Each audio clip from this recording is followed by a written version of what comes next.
Astro connect के ज्योतिष कार्यक्रम में आपका हार्दिक स्वागत है।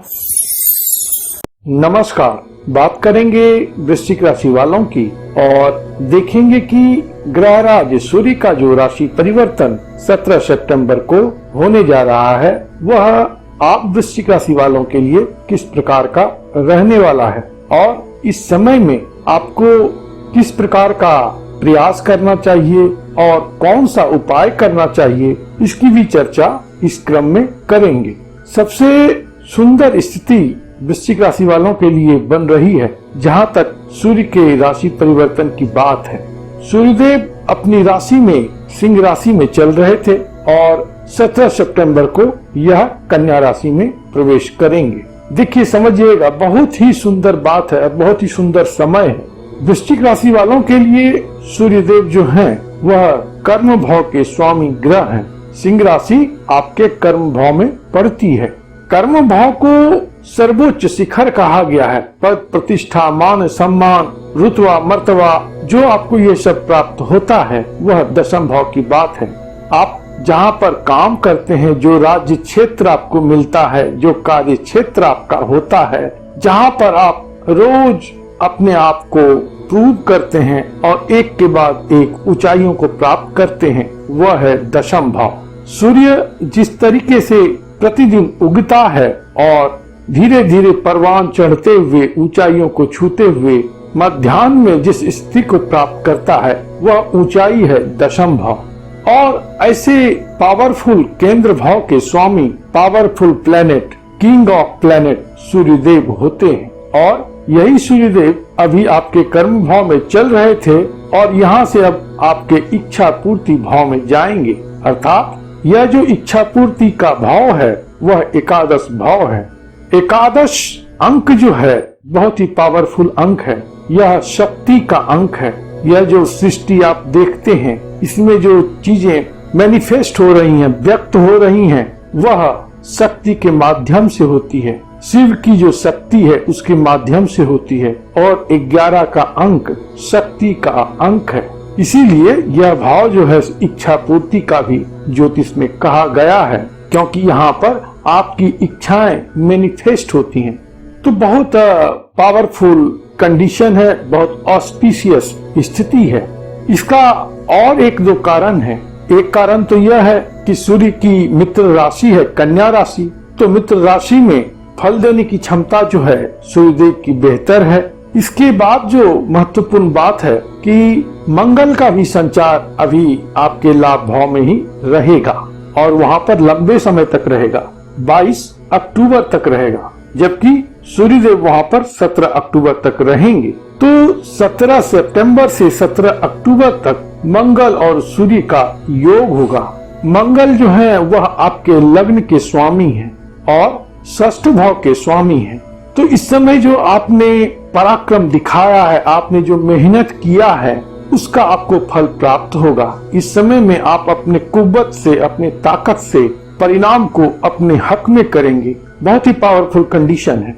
सूर्य ग्रह राज हैं, राजा हैं और मंगल जो है उनके सेनापति हैं। तो इन दोनों का जो कॉम्बिनेशन है एक पावरफुल कॉम्बिनेशन है। इतना ही नहीं, आय भाव के स्वामी ग्रह जो हैं बुध भी वहीं पर संचरित हैं और बुध यहाँ पर उच्च के हैं। हालांकि बुध 22 सितंबर को यहाँ से निकल जाएंगे, लेकिन उनको जो करना था वो यहाँ पर कर चुके हैं। आय भाव को अच्छे ढंग से एक्टिवेट कर चुके हैं। अब कर्म भाव के स्वामी और आपके लग्न या जन्म राशि स्थान के स्वामी आकर के अपना परिश्रम और पराक्रम, अपना पौरुष जो आय की प्राप्ति के लिए कर सकते हैं उद्यम, वो सभी कर रहे हैं। अब आपके कर्म भाव के भी स्वामी वहाँ पर पहुँच गए हैं और इन सबों की दृष्टि जो है आपके पंचम भाव पर रहेगी।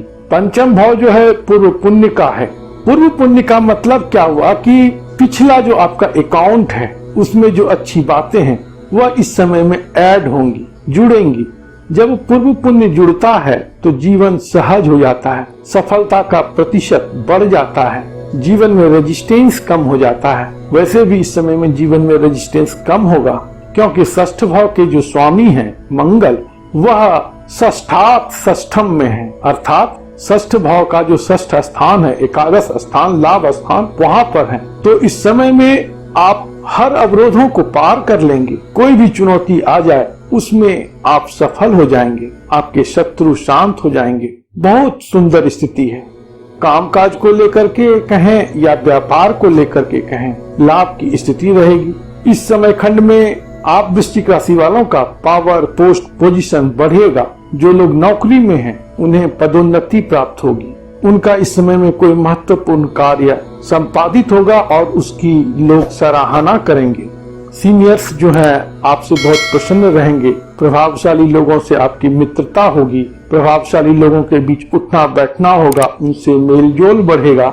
मित्रों का भी अच्छा सहयोग रहेगा। इस समय में घर, गाड़ी, बंगला का सुख आपको प्राप्त होगा। यह जो समय खंड है इस पॉइंट ऑफ व्यू से भी बहुत महत्वपूर्ण है कि अगर आप पिछले कुछ महीनों से कोई नई कार्य योजना या कोई रणनीति बना रहे थे अपने लाभ की वृद्धि के लिए, अपने जीविकोपार्जन के लिए, अपने कैरियर के लिए, कोई आपकी प्लानिंग थी, तो अब आप उसे एग्जीक्यूट करें। और अगर एग्जीक्यूट कर चुके हैं तो इस समय में आपको उसका रिवॉर्ड मिलेगा। कामकाज के क्षेत्र में एप्रिसिएशन मिलेगा, पे हाइक हो सकता है, रिवॉर्ड मिलने की स्थिति अच्छी है, अवार्ड मिलने की स्थिति अच्छी है। और जो लोग नई नौकरी की कामना कर रहे हैं या नई नौकरी के लिए प्रयास कर रहे हैं, जॉब चेंज के लिए प्रयास कर रहे हैं, तो इन सभी बातों में आपको अभी अनुकूलता मिलेगी। आपको अच्छा ऑफर मिलेगा और भाग्य एवं कर्म के बल पर आप इस समय में हर चीज को प्राप्त कर सकते हैं। कुंडली में अच्छे ग्रह योग की स्थिति हो, दशा हो, यह जो समय खंड है बहुत ही बेहतर आपके लिए रहेगा। और हाँ, इस समय में सूर्यदेव का जो है सो आपको नित्य प्रति पूजन करना बहुत बढ़िया रहेगा। भगवान विष्णु का आप पूजन कर सकते हैं, हनुमान जी के मंत्रों का उच्चारण कर सकते हैं।